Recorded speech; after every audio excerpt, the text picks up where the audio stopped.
En el episodio de hoy tengo el honor de conversar con la doctora Carmen Ochoa, pionera en reproducción asistida con más de 35 años de experiencia. Carmen es doctorada en medicina y cirugía especializada en reproducción humana asistida, embriología clínica y andrología. Y fue la responsable por el primer nacimiento por técnica de fecundación in vitro en un hospital público español, eso fue en 1985. Responsable del primer nacimiento por técnica de transferencia intratubárica de gemelos, también en Europa, en 1985. Responsable del primer caso de microinyección espermática realizado con espermatozoides obtenidos post-mortem en 2001. Responsable del primer nacimiento que se produjo en Europa tras el estudio de la funcionabilidad endometrial a través de la herramienta MeTime en abril del 2019. A lo largo de su ilustre carrera, Carmen ha ayudado a innumerables personas a cumplir su sueño de tener hijos, combinando su conocimiento profundo con una empatía y dedicación excepcionales. Hoy quiero que nos cuente sobre los desafíos y avances en la reproducción asistida y cómo las innovaciones están cambiando vidas. Bueno, Carmen, es un placer enorme. Normalmente yo no hago tanto tiempo en la bio de alguien, pero la verdad que tampoco tengo el privilegio de entrevistar a gente con una bio tan rica como la tuya todos los días, así que es un placer, un honor. Gracias por estar ahí del otro lado en España, de un par de horas más, bueno, más que un par, son 5 horas más, ¿no? Creo, o 6 ahora, no sé. Sí. Bueno, muchísimas gracias.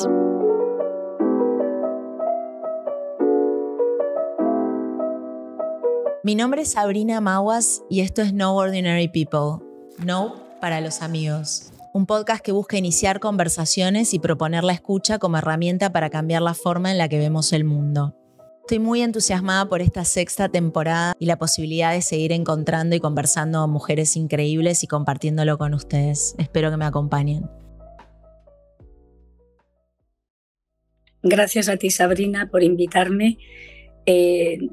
La bio no es ni más ni menos que el producto de 40 años de trabajo que llevo dedicadas a esto. Aquel primer niño que nació en ese hospital público es un hombre que va a hacer este junio 39 años y bueno, pues uno se siente muy bien cuando ve que ese trabajo que hace se traduce en seres humanos que andan por la calle, ¿no? Me imagino que eso debe ser impresionante. Sí, y que seguro que a lo mejor es padre él ya, y en fin, bueno, pues eso es lo que más me ha gustado a lo largo de toda mi vida. Empecé desde lo micro, desde lo chiquitito, desde la investigación básica, para ir pasando a lo macro, a lo más grande, y ahora mismo estoy enamorada del estudio de la funcionalidad, de lo que es la globalidad del ser humano, de dejar de tratar al individuo como un aparato que tiene estropeado o bueno, nosotros llamamos aparato digestivo, aparato reproductor. Claro. A esto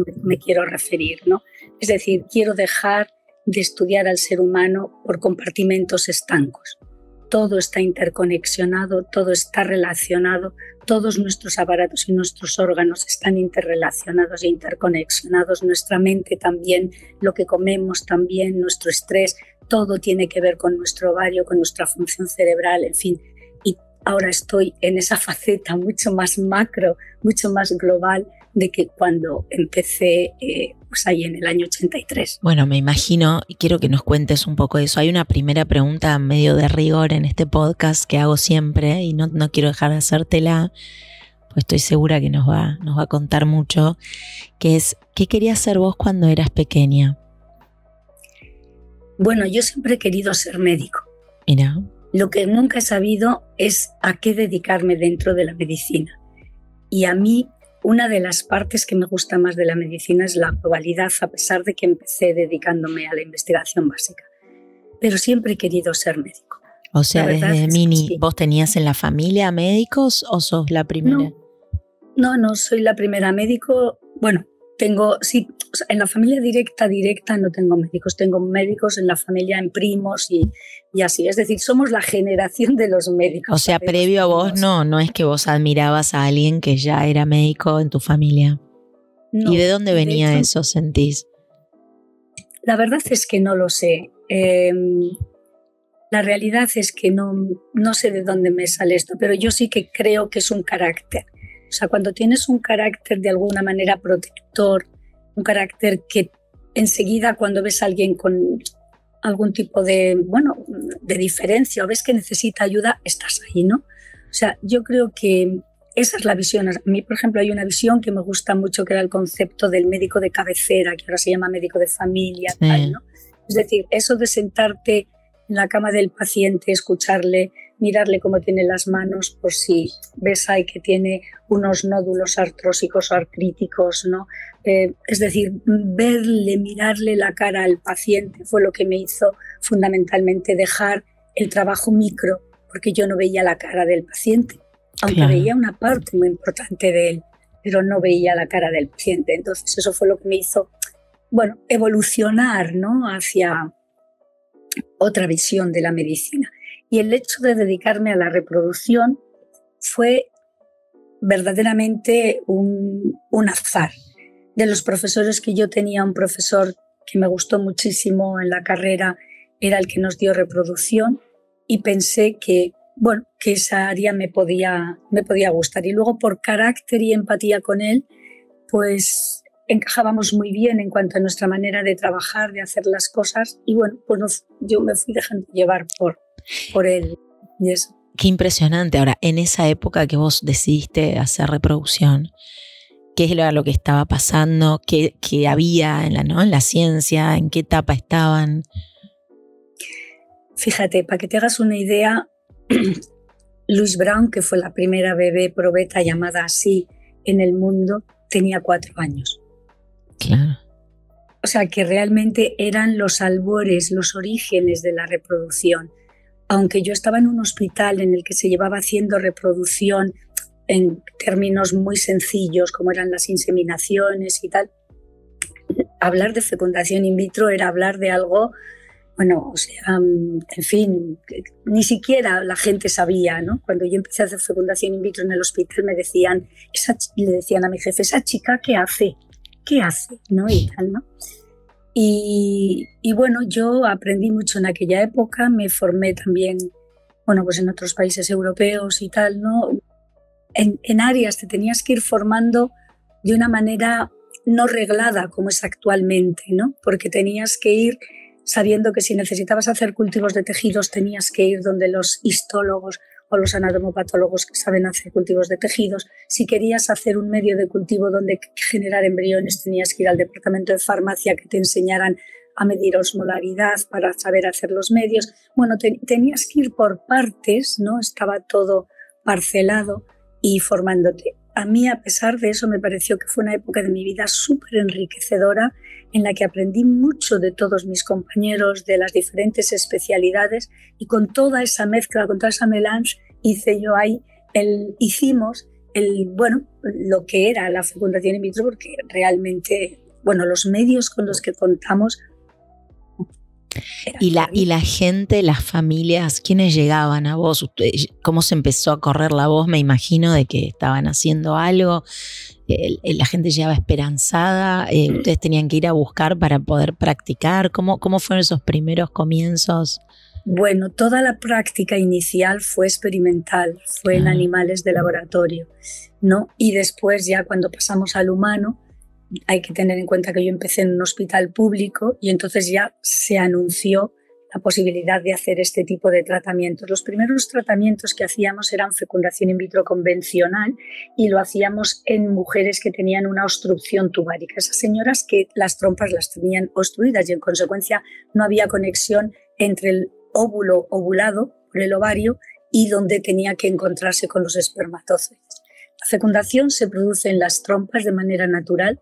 Los espermatozoides depositados en el fondo del saco vaginal suben por todo el útero, bum, bum, bum, y llegan por la trompa hasta el tercio externo de la trompa. Entonces, la ampolla tubárica abraza al ovario y el ovario ovula el óvulo que cae ahí a esa ampolla tubárica y es donde se tienen que encontrar. Ahí se encuentran óvulo y espermatozoide y una vez que se encuentran ahí, ese huevo fecundado o precigoto empieza a caminar, a avanzar, ¿no?, a través de la trompa para llegar al útero.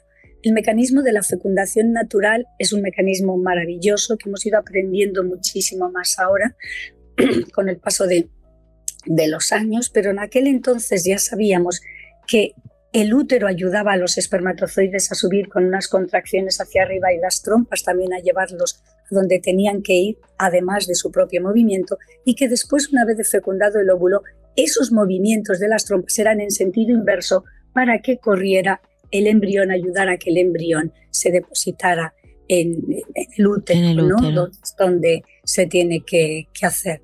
Yo la tesis doctoral la hice sobre este trabajo en animales de laboratorio y tal, pero la tesina de licenciatura también la hice sobre fertilidad, que también era un tema que me interesaba mucho en relación a por qué en algunas ocasiones el embrión no se asentaba en el útero y se asentaba en la trompa o incluso en el ovario, en lo que se llama las gestaciones extrauterinas y el potencial fértil que pueden tener estas mujeres a posteriori. Bueno, pues todas esas mujeres que por la circunstancia que fuera se habían quedado sin trompas eran las candidatas, fueron las primeras candidatas a ser pacientes de los ciclos de fecundación in vitro. Y ahí ustedes, ¿qué hacían? Lo que hacían era ponerlo como artificialmente en donde iba. No, lo que hacíamos en el laboratorio es ser un bypass entre el ovario y el útero. Nos saltábamos la trompa y actualmente nos la seguimos saltando. Es decir, ya la fecundación no se produce en ese tercio externo de la trompa de falopio que te he comentado, sino que lo hacemos en el laboratorio. Y ese huevo fecundado, ese precigoto que luego va por la trompa corriendo hasta llegar al útero, ya no tiene que hacer eso. Eso lo hace en el laboratorio y después vía vaginal lo colocamos en el útero. Ahora, mientras me contás eso, pienso que era también una de las preguntas que te quería hacer como a hoy, porque pienso, si en ese momento, ¿qué conocimiento tenían esas mujeres que llegaban a ustedes de la razón por la cual no estaban quedando embarazadas? Y lo conecto a que aún hoy, y me gustaría que vos nos cuentes un poco, como me cuentes, desde ese momento a hoy, si sentís que, no desde el punto de vista médico, pero desde el punto de vista de la paciente, las mujeres tenemos más idea de cómo se produce todo eso dentro de nuestro cuerpo, porque la sensación que tengo yo es como de que en el fondo hay un desconocimiento absoluto de cómo funciona, de cómo uno finalmente queda embarazado y de que a veces eso puede ser súper natural y otras no, pero sobre todo porque no sabemos, no entendemos cómo es la funcionalidad natural y tampoco terminamos de entender a cada una qué es lo que le puede estar pasando cuando no queda naturalmente embarazada. Bueno, mira, en aquel entonces las mujeres solo sabían que no se quedaban embarazadas y que a ver qué podíamos hacer los profesionales. Habían oído hablar, porque salió en toda la prensa, el nacimiento de Louise Brown. Y bueno, en la medida que en un hospital español se puso en funcionamiento este programa, que fue el primer hospital de toda España que lo tuvo, donde estábamos nosotros, pues las pacientes eran traídas de otros hospitales, de otras comunidades autónomas. España tiene un sistema de salud pública que hace eso, ¿no? Entonces, si tú no tienes un tratamiento en un hospital, te llevan a otro hospital de la red sanitaria pública. Bueno, y así empezaron a llegar nuestros primeros pacientes. Las mujeres solo querían quedarse embarazadas y cuando llegaban, pues la causa, que casi siempre era tubárica, lo que decimos, por el motivo que fuera, porque hayas tenido un extrauterino, porque tenías una obstrucción tubárica del tipo que fuera, por una tuberculosis que habías tenido casi sin enterarte, o tenías una inflamación, una salpingitis por cualquier otra cosa, por el motivo que fuera, técnico el que fuera, esa trompa no funcionaba y no dejaba que se encontraran esos dos gametos, óvulo y espermatozoide. Y ellas solo querían a ver si lo resolvíamos.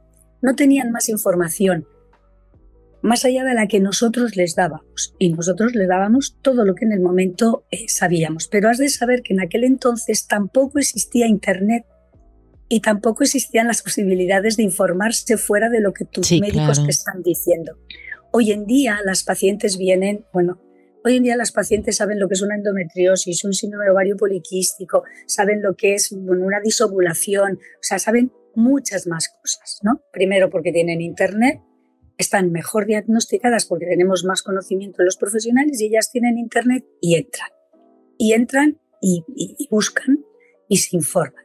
Y se informan en una clínica, se informan en otra y se informan en todos los medios que hay de fácil acceso. Por lo tanto, de todas formas, aunque la paciente viene informada, yo siempre digo que el exceso de información es igual a cero información. Es decir, a veces el exceso de información que hay en estas vías de comunicación que tenemos, ¿no? En Internet, gestionado por no profesionales, pues confunde, ¿no? Entonces, a mí cuando me vienen a la consulta y me traen información, una de mis funciones es poner en su sitio la información que ellos han adquirido en esos medios online, ¿no? Y ponerlo en su contexto, en su caso, para que ellos entiendan.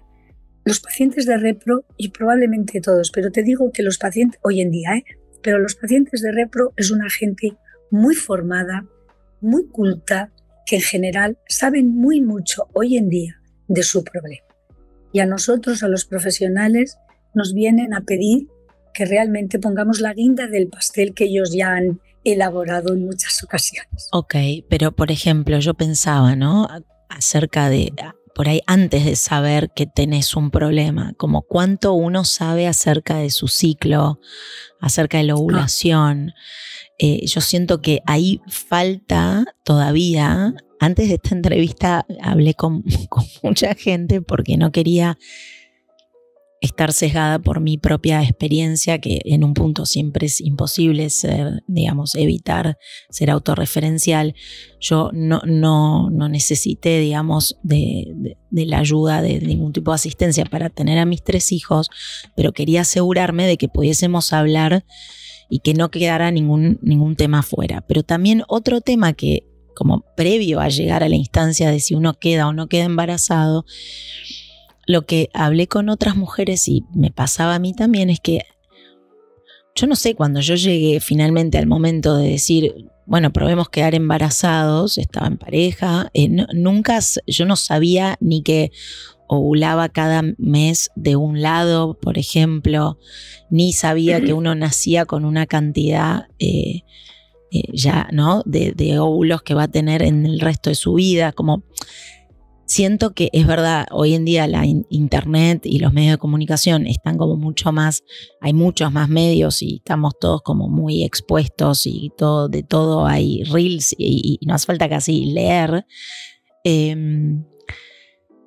¿Cómo lo ves vos eso? ¿Vos sentís que aún falta mucho en lo que es la educación temprana de las mujeres para llegar tal vez mejor paradas a estas instancias, o para vos en el fondo es como natural que hasta la instancia de querer tener un hijo uno no se adentre en estos detalles? Sobre todo para entender si se puede empezar a prevenir o modificar conductas que después tengan un impacto positivo en el momento en el que uno sí quiere quedar embarazado. Bueno, yo lo que veo es que desde luego, en lo que hay una desinformación tremenda es en cómo la fertilidad disminuye a lo largo de los años. Es decir, yo creo que el ser humano va ocupándose de temas en función, va necesitando de ellos. Es muy difícil que hagamos una previsión a largo plazo. Bueno, tú háblale a un adolescente de su fertilidad a futuro. Sí, claro. Probablemente no le importe nada. Lo que le está importando en ese momento es saber cómo evitar la fertilidad, sí, que es distinto, ¿no? Entonces, háblale de contracepción en ese momento de la vida, que es lo que hacemos. Pero, por ejemplo, nosotros hemos hecho una campaña que llevamos como casi 2 años haciendo sobre el hecho de la preservación de la fertilidad, de cómo la fertilidad disminuye a lo largo de los años, porque muchas pacientes cuando se me sientan enfrente en la mesa me dicen: tengo 42 años, pero bueno, es que soy una niña, pero es que yo soy muy joven y además estoy muy bien y como muy sano y tal. Sí, todo lo que quieras. pero tus ovarios tienen 42 años y ya tus probabilidades de conseguir una gestación en casa están muy disminuidas y dentro de los tratamientos de reproducción asistida también. Por lo tanto, nosotros, visto lo que ocurre en nuestra sociedad y desde luego en todo este primer mundo, en el mundo civilizado y tal, pues el mundo, no vamos a decir el civilizado, en el mundo, es que se retrasa la maternidad. ¿Por qué? Porque tenemos que hacer muchas cosas en la vida. Las mujeres queremos hacer muchas cosas con todo nuestro derecho. Queremos estudiar, queremos formarnos académicamente, queremos ir, venir, viajar, lo que fuera, tener unos cuantos novios, todo perfecto. Pero la cuestión es que por encima de los 30 años la fertilidad empieza a decaer. Por encima de los 35 decae muchísimo más. 37 y 38 la caída es muy en diagonal hacia el suelo. Y a partir de los 40 años cae en picado. Para que te hagas una idea, los óvulos que genera una mujer por encima de 40 años, entre el 85 y el 90% de esos óvulos generados por esa mujer van a tener alteraciones cromosómicas. Por eso sabemos que con mayor frecuencia las mujeres mayores tienen más riesgo de tener hijos con problemas cromosómicos. No quiere decir que las jóvenes no.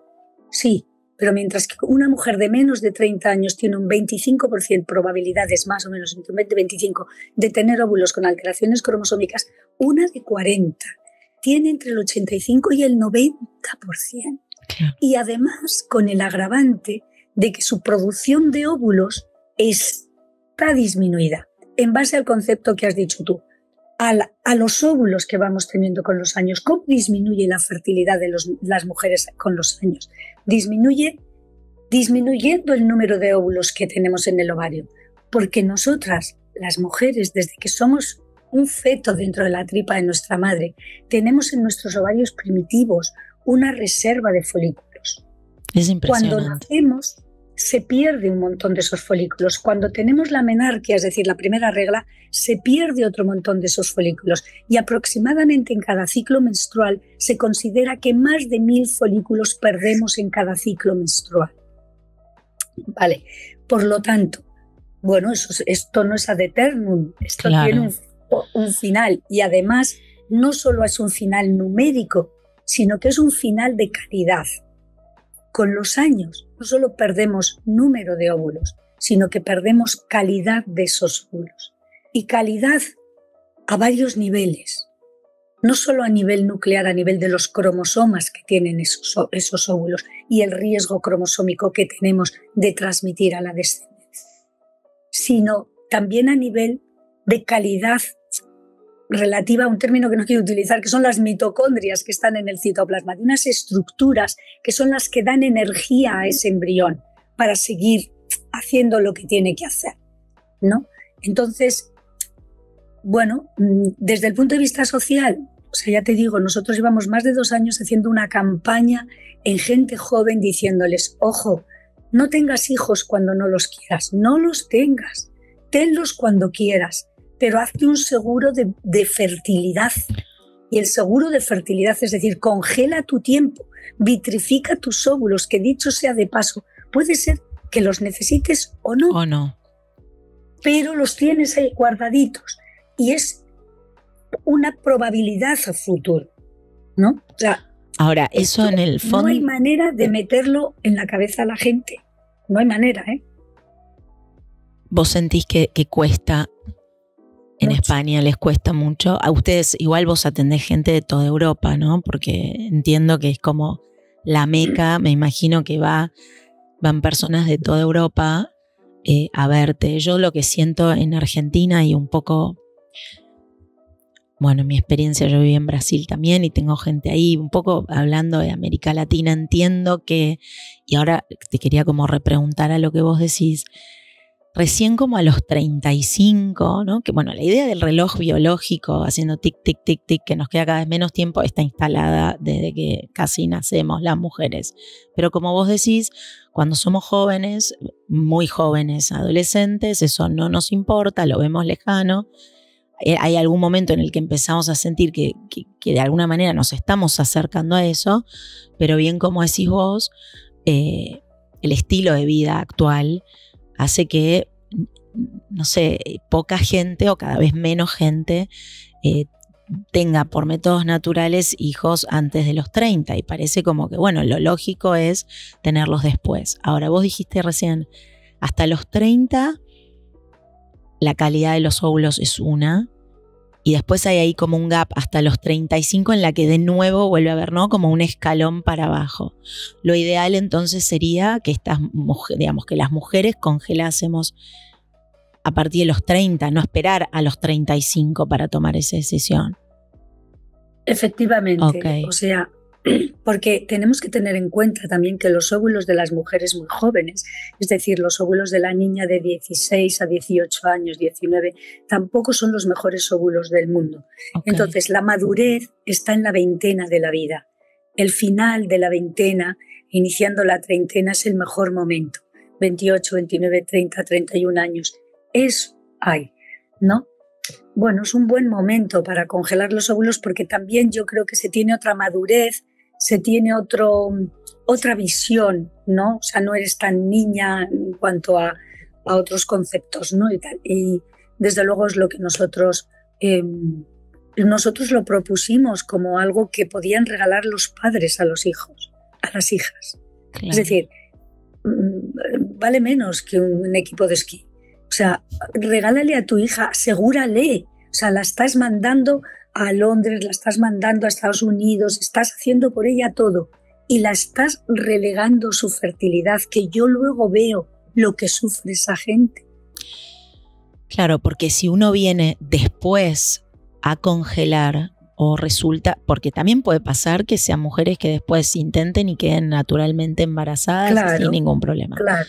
Pero lo que vos decís es, hay una realidad genética que va disminuyendo, ¿no? Como en calidad, y después aumentan también probabilidades de quizás quedarse embarazada, pero las probabilidades de que ese feto sea sano también se van achicando. ¿Hay algún indicador que puede tener una mujer, por ejemplo, de que va a ser más o menos fértil en el momento en el que quiera quedar embarazada? ¿O hay hábitos de vida que puedan influir? Porque yo entiendo lo que vos decís de la toma de conciencia y siento que hay todavía mucha resistencia. Es una interpretación mía, ¿no? Digo, creo que hay muchas mujeres que piensan, es como si tu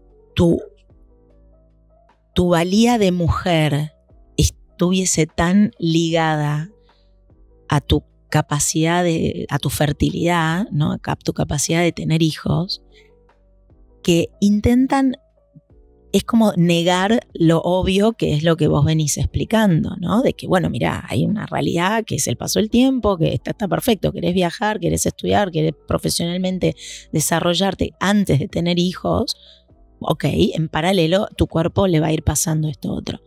Pero yo como que me cuestiono por qué a tantas mujeres les cuesta tanto y esperan hasta el último minuto para tomar esa actitud de prevención, como estás explicando muy bien vos.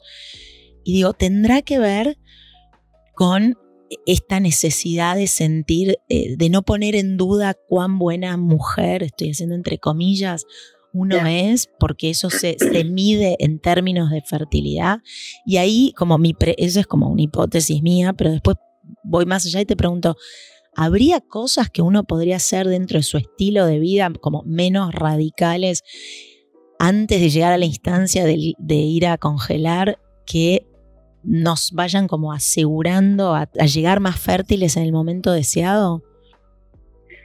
Mira, realmente adecuar los estilos de vida a una vida sana, una vida en la que la dieta forme parte importante de nuestro hábito diario, en la que, bueno, el estrés intentemos también controlarlo, intentar controlar el insomnio e intentar hacer deporte. Todo eso, claro que nos va a ayudar en la vida, pero no solo en nuestra función reproductiva, sino en todo nuestro organismo. Y nuestra función reproductiva no es una función aislada, que es lo que he dicho antes. Es una función que está ligada al resto del funcionamiento de nuestro cuerpo.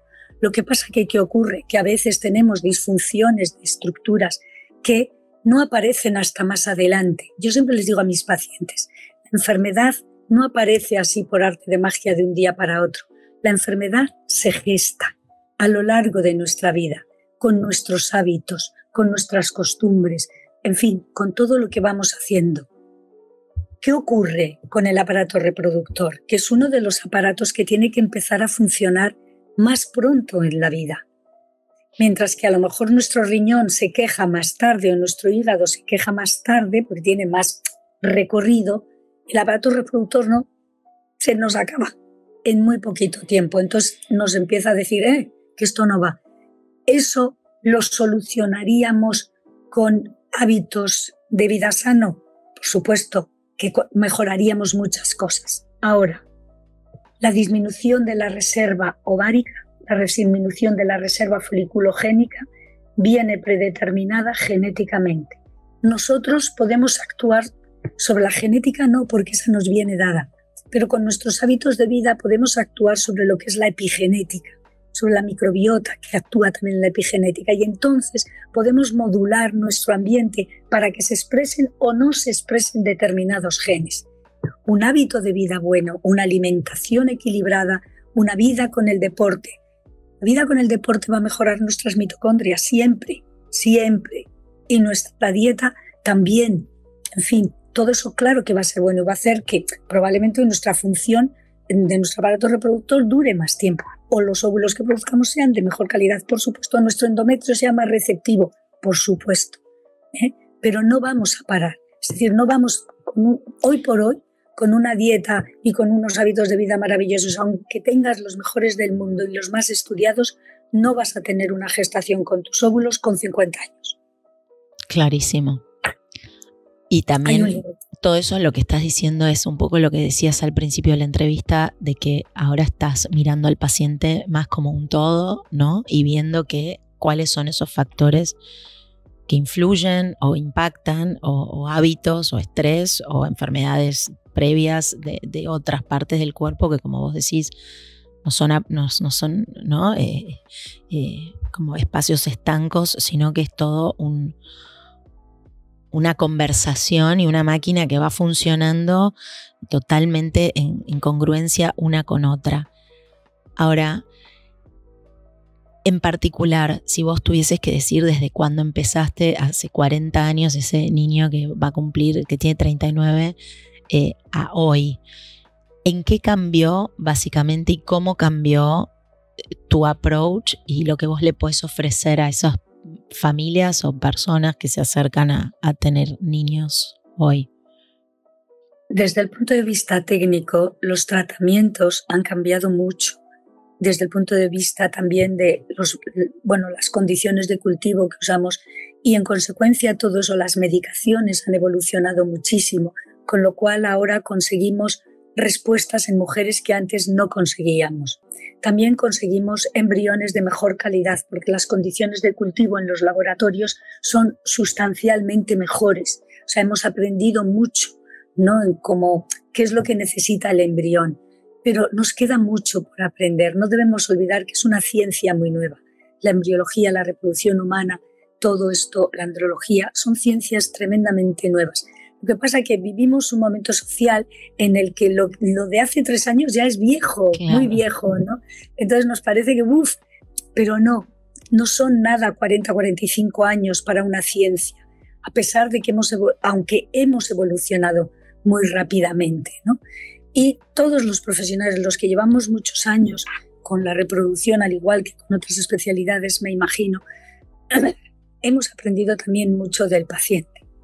O sea, hemos entendido más a lo largo de los años. A mí, mis pacientes me han dado la posibilidad de entenderles, lo cual estoy muy agradecida a ellos, ¿no? Para saber qué es lo que les pasaba, ¿no? Porque qué sentían, qué les pasaba por la cabeza, cómo sufrían. Y yo he desarrollado una relación mucho más empática con ellos, ¿no? Entiendo el sufrimiento. Por eso a veces incluso hablo como desde el enfado, en que digo, pero ¿por qué no preservan la fertilidad si luego les veo yo sufrir ahí enfrente? Y les veo sufrir, pero mucho, mucho. Para que te hagas una idea, hay tratados de psicología que hablan del sufrimiento que tiene una mujer cuando se da cuenta que es estéril. Que ojo, me doy cuenta, o sea, ahora que también lo tendrán los varones, pero bueno, estamos hablando de mujeres, ¿no? Y es pero podemos hablar de varones también. Claro, sí, y ahora te voy a hablar yo de ellos porque me gusta mucho también incluirlos. Para mí, aunque trato a mujeres solas, mujeres en pareja homosexual, me da igual, o sea, de esto, pero bueno, el varón es el 50%, esté presencial o no, de ese embrión, ¿no? Entonces, bueno, todo eso nos ha hecho pensar que a mí mi relación con los pacientes ha sido, bueno, pues radicalmente distinta. He entendido, y lo que te decía, que hay tratados de psicología que consideran que el dolor que tiene una mujer o una pareja cuando se da cuenta que es estéril, que tiene un problema de esterilidad y en consecuencia, aunque nosotros no les llamamos estériles ni infértiles ni nada, no nos decimos nada, pues aquí hay un problema y ya está, pues es equiparable al dolor que se tiene cuando te dicen que tienes un cáncer. Yo cuando leí esto, dije, no, o sea, pensé, esto puede ser así y a lo largo de mi vida, de mi relación con mis pacientes, me doy cuenta que sí, que es un enorme dolor el que tiene la pareja estéril. Y ahora voy a hablar de la pareja porque cuando yo empecé a hacer reproducción era muy jovencita y a veces cuando un paciente llegaba a la consulta y le decía que tenía un problema en su eyaculado, se enfadaba tanto que se marchaba y no me pagaba. Me daba un portazo, para que te hagas una idea. O sea, cómo han cambiado las cosas. Las mujeres venían solas a consulta, no venían los varones, porque con ellos es como que eso no iba. Ahora vienen los dos y a mí me emociona verles que o se dan la mano o que se les caen las lágrimas a ellos también. O sea, me emociona ver el deseo de paternidad, porque yo soy una fiel defensora de la igualdad, pero de la igualdad entre los dos. Es decir, paternidad me vale tanto como la maternidad, aunque fisiológicamente sea distinta. Sí, claro. ¿No? Además ahora hay también varones, digamos, parejas de varones que buscan tener hijos y ahí también es todo otro recorrido difícil porque claramente no lo pueden llevar ellos en su útero y entonces ahí es también acudir, ¿no?, a una gestante, a una donante y estar en esa expectativa hasta que finalmente el bebé nace. ¿Cuál para vos ha sido como el mayor desafío, si tuvieses que decir a lo largo de todos estos 40 años en tu carrera? ¿Qué es lo que vivís como el mayor desafío? Bueno, para mí el mayor desafío que sigo teniendo actualmente en muchas ocasiones es no encontrar la causa del problema. O sea, no encontrar lo que nosotros llamamos la etiología, ¿no?, del problema y no poder dar una respuesta contundente, ¿no?, en cuanto a saber dónde está el motivo de ese problema, porque además yo soy una fiel defensora de diagnosticar, primero diagnosticar y después tratar. Entonces, en consecuencia, hay veces que no sabes cuál es la causa real y vas un poco perdida. Pero por eso yo siempre les digo a mis pacientes, hay que tener una estrategia. Tenemos que tener un objetivo. Sabemos que el objetivo es que te embaraces, pero tenemos que tener una estrategia diagnóstica y terapéutica que tiene que ir a la par. No podemos dar palos de ciego. A ver si por aquí lo consigo. No. Eso no. Siempre les digo, una estrategia. Quédate en el equipo que quieras, pero el equipo en el que te quedes, que tenga una estrategia para tu caso. ¿Y por qué decís que todavía es tan difícil? Bueno, por lo que vos dijiste antes que todavía es joven, ¿no? Estos 45 años de avances en una ciencia es poco tiempo, pero me imagino que hoy tienen muchos más elementos de los que tenían en esa situación. Es que hubieron causas nuevas también que dificultan la capacidad de reproducción de una mujer o de un varón también, o vos crees que son las mismas causas pero que en realidad son tan múltiples que todavía es difícil encontrar y dar con la justa. Yo realmente creo que pueden aparecer causas nuevas, bien por los cambios de hábitos sociales, claro, por el modo de vida, etcétera. De acuerdo. pero es que todavía no conocemos todas las causas que había antes. ¿Por qué? Pues porque no tenemos los conocimientos suficientemente profundos, nos falta investigación básica, nos faltan conocimientos bioquímicos y moleculares. Es decir, cuando etiquetas un fallo repetido de implantación como tal, fallo repetido de implantación, en muchas ocasiones no sabemos cuál, de hecho, en esa ocasión nunca sabemos cuál es la causa. O cuando etiquetamos a un paciente de una esterilidad idiopática, tampoco sabemos cuál es la causa. Yo siempre les digo a mis pacientes, mira, que no sepamos cuál es la causa no quiere decir que no exista, sino que existe una causa que no hemos sido capaces de encontrarla.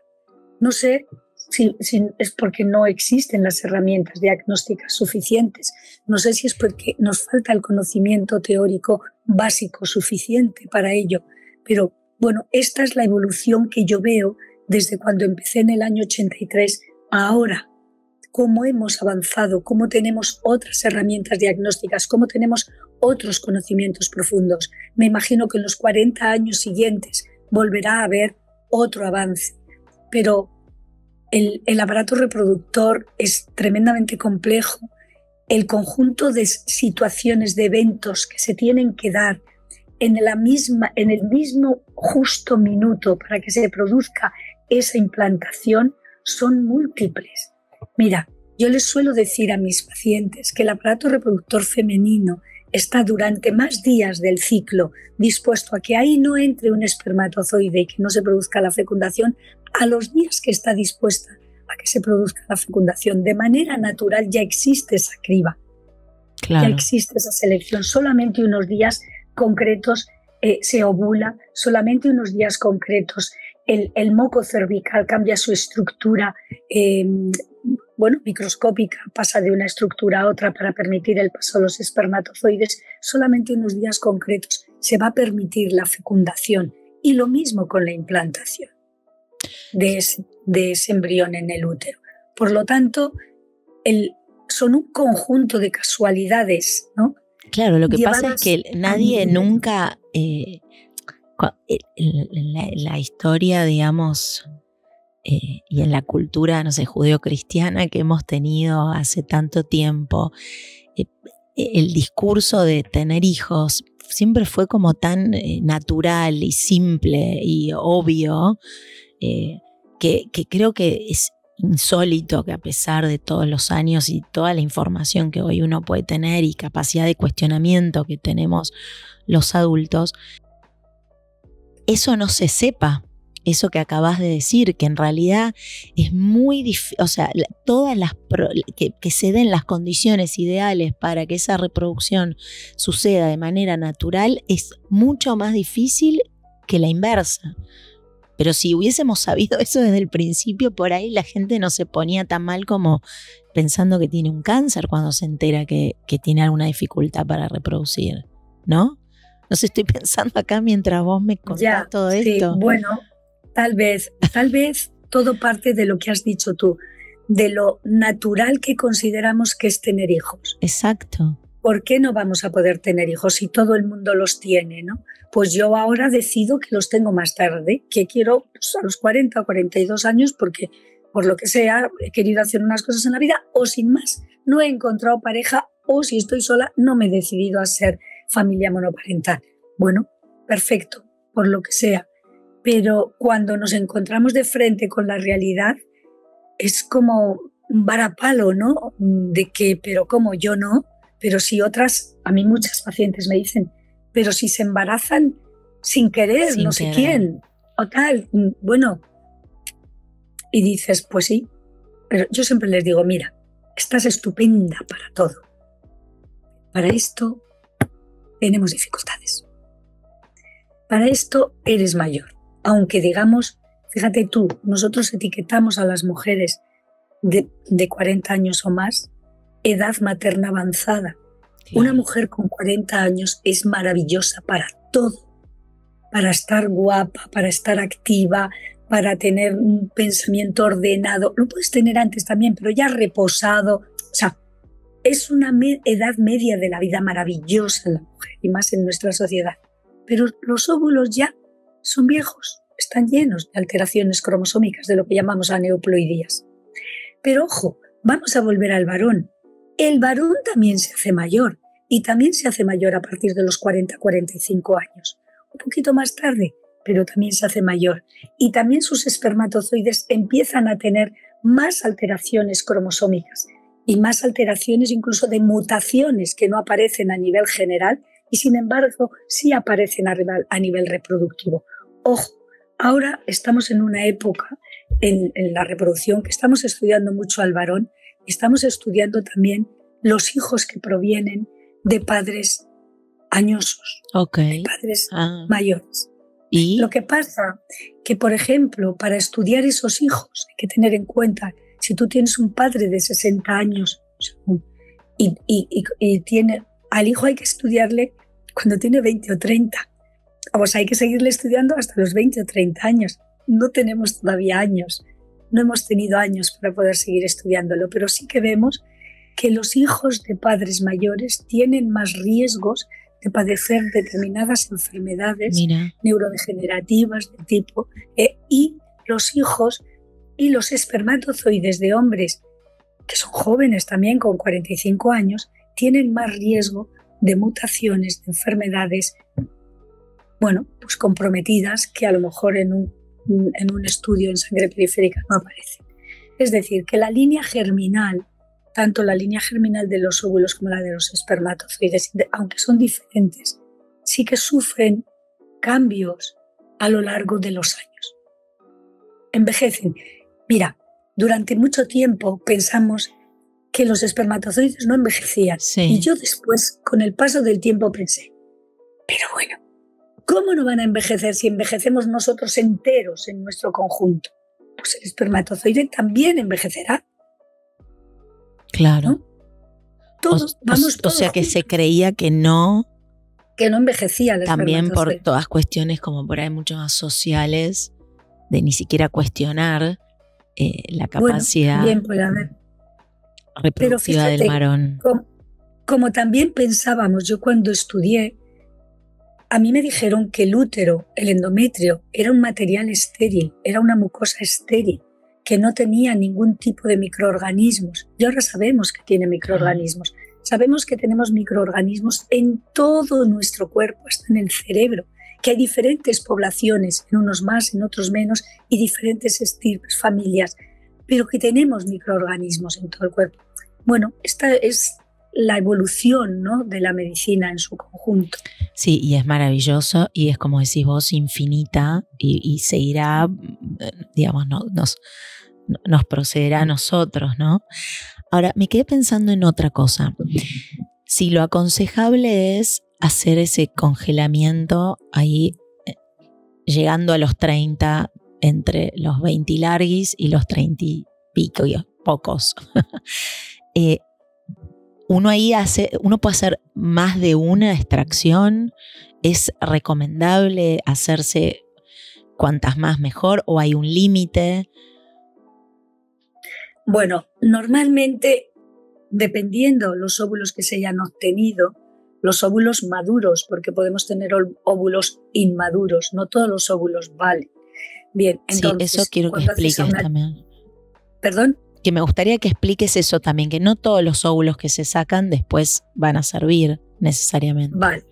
Bueno, dentro de una población, cuando nosotros empezamos a estimular un ovario, lo que hacemos es actuar sobre el reclutamiento folicular, que se llama. Es decir, yo te he dicho eso de que en cada ciclo, de manera natural, aproximadamente se pierden 1000 folículos.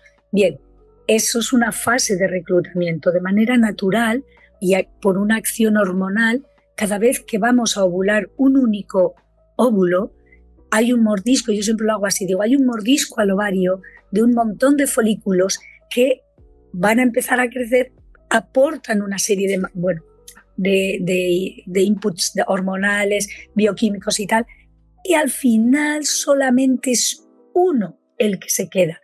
Eso es lo que se llama la dominancia, que es un proceso bastante complejo para que a expensas de unos cuantos folículos ayuden a que solamente uno sea el que se desarrolle y uno el que se ovule. Bueno, pues nosotros con las medicaciones actuamos en esa fase de reclutamiento folicular. Intentamos captar el máximo de folículos que salgan, pero que no haga dominancia, sino que vayan todos a la par y que nosotros ahí los saquemos. Bueno, evidentemente queremos que exista la mayor correlación entre el número de folículos que tenemos en el ovario y el número de óvulos que obtenemos después y la calidad de esos óvulos. Pero esos óvulos pueden estar en diferente estadio madurativo. Solamente nos van a valer aquellos óvulos que están en un estadio madurativo concreto que se llama metafase 2. Bueno, para que tengas el dato. Okay. Entonces, solo los que están en metafase 2, solo los que se llaman igual a maduros, esos son los que se vitrifican, los que se congelan. Es normal que en una mujer joven pues la incidencia de óvulos en metafase 2 sea alta en relación a los folículos que hemos desarrollado. Pero también vamos viendo que a lo largo de la vida, cuando se van cumpliendo años, la disparidad entre los folículos y los óvulos maduros e inmaduros aumenta. Entonces, es más frecuente que cuando nos vamos haciendo mayores que tengamos menos maduros, con lo cual menos óvulos válidos. Bien, cuando a una chica con 29 años o con 30 le hacemos una extracción, si tenemos 10 óvulos maduros, es más que suficiente para guardar. No le hacemos más punciones. Nosotros decimos, ya está. Okay. Hay mujeres que hacen más punciones porque a lo mejor tienen 2 o 3 óvulos. Entonces, porque algunas ya han iniciado un proceso de disminución de la reserva de folículos. ¿Vale? Entonces... Y eso es parte de lo que vos decís, que uno no tiene manera de saber antes. Bueno, tenemos unas pruebas por las que medimos la reserva foliculogénica mediante un análisis de sangre y una ecografía, nosotros, que es muy sencillo. O sea, es un análisis de sangre y una ecografía, y con eso vemos un poco la reserva de folículos que hay. Eso nos da una idea muy importante sobre el envejecimiento de su ovario. Perfecto. Que eso sí también tienen que ver aspectos epigenéticos de hábitos de vida, de cultura, del lugar en el que está, ¿o no? Bueno, es muy difícil vuelvo a lo de antes, es decir, los hábitos de vida y la acción epigenética que nosotros queramos hacer, eso tiene muchísimo que ver, y yo pienso casi más con la calidad de los óvulos, que no con el recuento, Perfecto. Con el número. La reserva tiene un gran componente genético. Mira. Eso. Y cuando vos decís genético, uno nace así, pero tiene algo que ver con la historia de sus padres, o no necesariamente su madre. Bueno, ¿o no? La historia de los padres, de las madres, también siempre la tenemos en cuenta. Okay. A la edad de la menopausia, si han tenido o no menopausia, la edad de la menarquia de ellas también, la edad de la menarquia, etc. Bueno, todas estas cosas tienen que ver. Es verdad que si actúas, como bien dices, con una vida, con unos hábitos, en fin, enfocados, correctos y tal, pues la genética se va a expresar más tarde, siempre, porque toda la actuación epigenética hace que la genética se exprese. Lo que puede ocurrir es que con unos datos genéticos concretos, si agredimos a través de la epigenética, esa genética se va a expresar muchísimo antes y con toda la virulencia que tenga predeterminada. Clarísimo. Los hábitos de vida, o sea, esto sí que quiero transmitir, los hábitos de vida son fundamentales para nuestra salud, para toda nuestra salud, incluida la salud reproductiva. Clarísimo. Una última pregunta, y es otra cosa que también es como esas máximas que se repiten, que es en un caso, no sé, una pareja que está intentando tener hijos por las vías, digamos, tradicionales, y siempre es, bueno, si un año no lo lograste, recién ahí empezá a buscar ayuda. ¿Eso es así? Vos decís, no, depende de la edad que tenga esa pareja cuando empezó a buscar. ¿Cuál sería tu consejo desde ese lugar?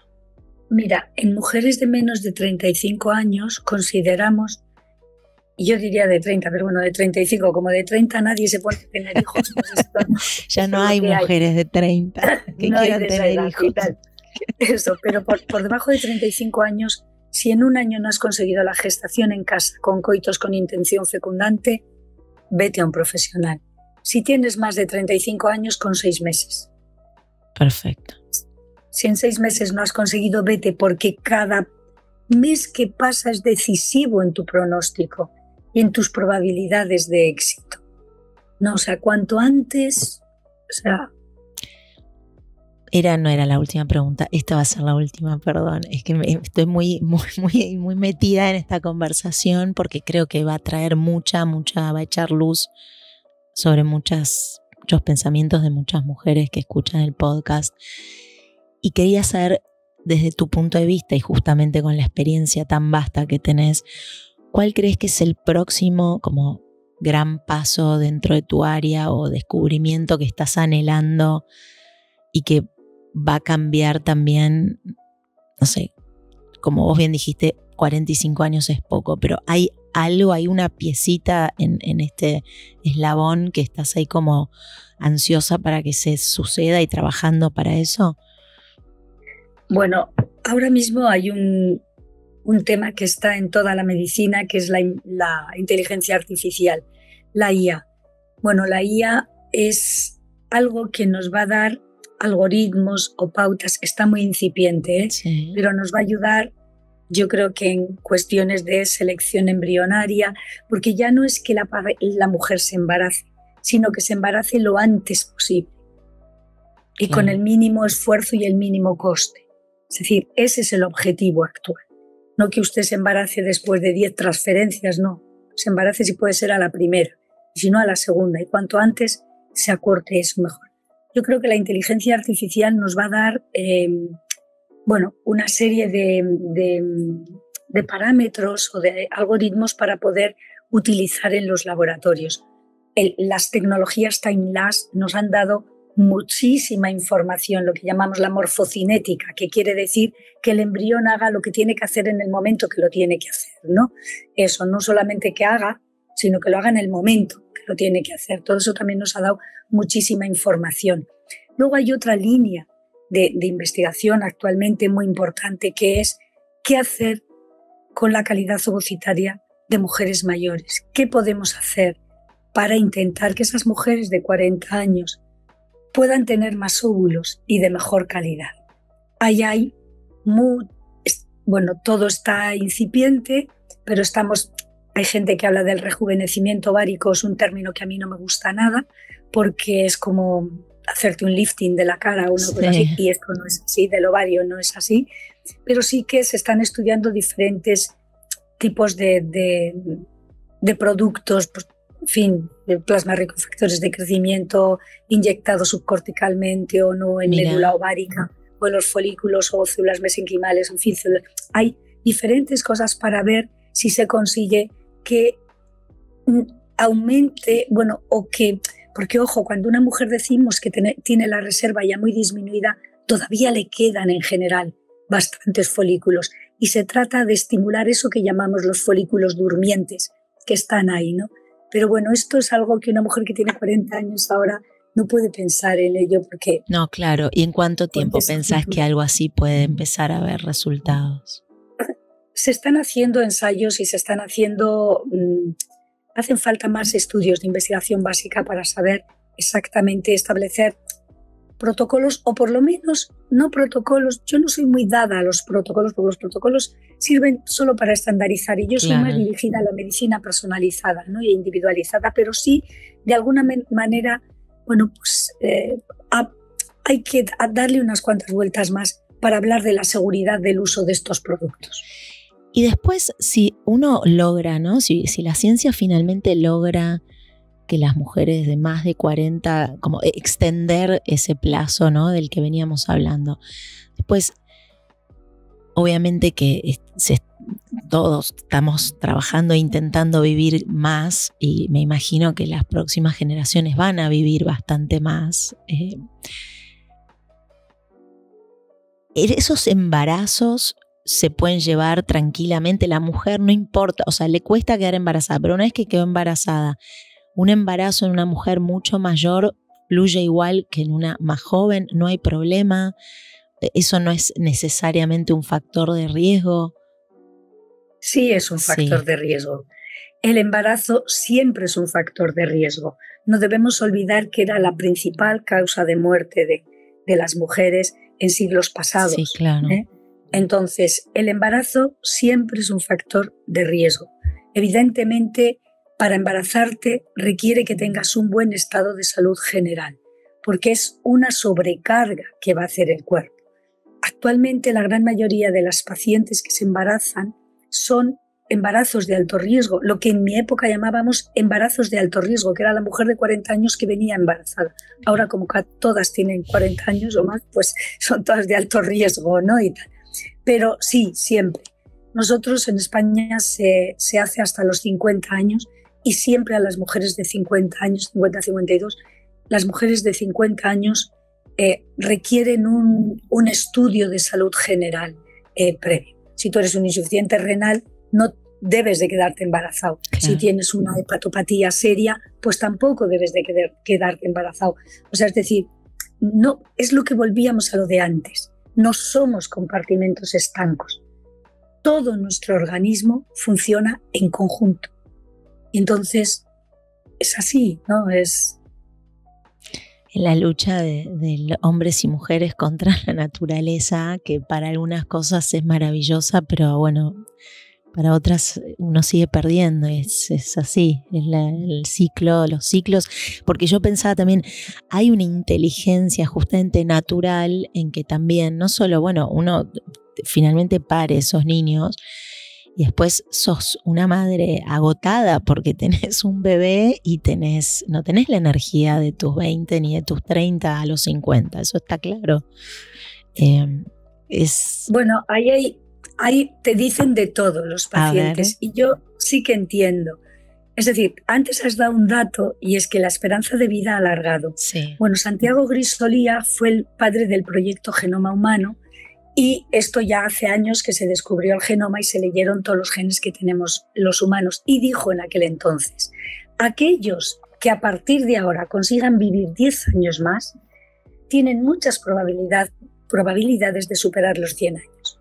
Todos aquellos que desde aquel entonces a nivel mundial, y yo creo que somos muchos en el mundo, en el planeta, creo que tenemos muchas probabilidades de superar los 100 años. Mira, hay un estudio muy bonito, que ahora no me acuerdo de él en toda su totalidad, pero que habla de por qué hay núcleos poblacionales donde hay gente que supera los 100 años de largo. Y esto se estudió en diferentes partes del globo terráqueo y se vio que había núcleos pues en Japón, sí, los Blue Zones, en no sé dónde, tal, en sitios muy dispares. Se intentó mirar, a ver qué será la dieta. Tenían dietas totalmente distintas. Bueno, ¿será el frío, el calor? Vivían en zonas radicalmente distintas. Todo era imposible establecer un denominador común. ¿Y sabes cuál fue el denominador común? El denominador común para vivir una larga vida fue una dieta saludable, sin productos elaborados, sin azúcares, sin hidratos de carbono, baja en hidratos de carbono fundamentalmente. Una vida de relación social, tener un ambiente con el que tú te relacionas, con el que conversas. Ellos hablaban de una espiritualidad que no es una espiritualidad religiosa, sino tener un proyecto en la cabeza, ¿no? Algo que te haga tener ilusión en el día y querer hacerlo y tal. No tener insomnio, no tener estrés. Es decir, fíjate que eran 8, los otros 3 no me acuerdo cuáles eran, pero eran de este pelo. O sea, fíjate lo que hace que nuestra vida se alargue. Algo que tenemos en nuestra mano. Si tenemos insomnio, debemos de tratarlo, porque eso va a ir en contra de toda nuestra salud, incluida la reproductiva. Si tenemos estrés, hemos de tratarlo. Hemos de buscar la manera de suavizarlo. Y eso no pasa por, no, pues dejo el trabajo. No, pues seguro que hay otra fórmula de hacerlo, lo que sea, ¿no? Es decir, fíjate, podemos aprender a comer.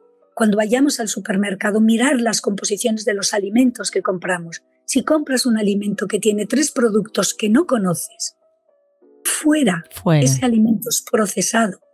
Y eso tu sistema inmune no lo va a reconocer o lo va a reconocer como extraño y va a desarrollar anticuerpos contra eso. No tenemos más que ver cuántas enfermedades autoinmunes hay ahora, cuántas intolerancias hay a alimentos. No, ya no hablamos de las alergias, que son otras cosas, pero hablemos de eso. Fíjate lo que tenemos en nuestras manos, qué poder, el ejercicio, prescribir ejercicio. Yo prescribo ejercicio a mis pacientes, al igual que prescribo una medicina. Es decir, usted tiene que hacer ejercicio y tiene que hacer este ejercicio todos los días o cada 2 días, porque eso favorece el funcionamiento de sus células. Y me da igual sus células ováricas que sus células hepáticas, que sus neuronas. Es decir, todo eso, ¿no? Entonces, si queremos tener una vida sana, bueno, y contar de los tóxicos, el tabaco y todas estas cosas, bueno, esto ya, esos son tóxicos muy gordos, claro. ¿No? Entonces, lo tenemos en nuestras manos. A veces vamos buscando, yo les digo a los pacientes, es que creéis demasiado en la medicina, creéis demasiado en la medicalización de las acciones de los profesionales, que además estamos limitados. Si la cantidad de posibilidades de curaros, o sobre todo de no enfermar, las tenéis vosotros en mismos. uno mismo. En uno mismo. Luego ya, oye, pues a veces la genética se expresa tal, no sé qué, y ya curaremos, ¿no? Pero un poco eso. Y de verdad, Sabrina, no sabes cuánto cuesta a las personas cambiar de hábitos alimenticios, hacer ejercicio, intentar buscar una solución para el estrés. Yo que sé, hago yoga o hago kickboxing, me da igual. O me voy al monte, que es gratis, a caminar y caminar y caminar y vuelvo y me pongo en contacto con la naturaleza y abrazo un árbol. Me da igual lo que sea, lo que a ti te satisfaga. O hago, pues el otro día yo fui a un mercado y me encontré un señor que me dijo que en su tiempo libre hacía con yeso unos tiestitos y los estaba medio regalando en el mercado porque dijo, es lo que me sirven en mi tiempo libre para relajarme. Eso es alargar la vida. Eso es alargar la vida, tener un proyecto ilusionante, que no tiene que ser laboral, que puede ser que te guste cocinar o que te guste hablar con tu vecino. Un placer, Carmen. Me quedaría horas hablando. Te agradezco muchísimo el tiempo que me dedicaste. Muchísimas gracias, un gusto enorme. Muchas gracias. Gracias a ti. Gracias. Un saludo. Chao, un saludo chao. desde España. Gracias. Te mando un beso desde Buenos Aires. Sí, chao, chao. Adiós.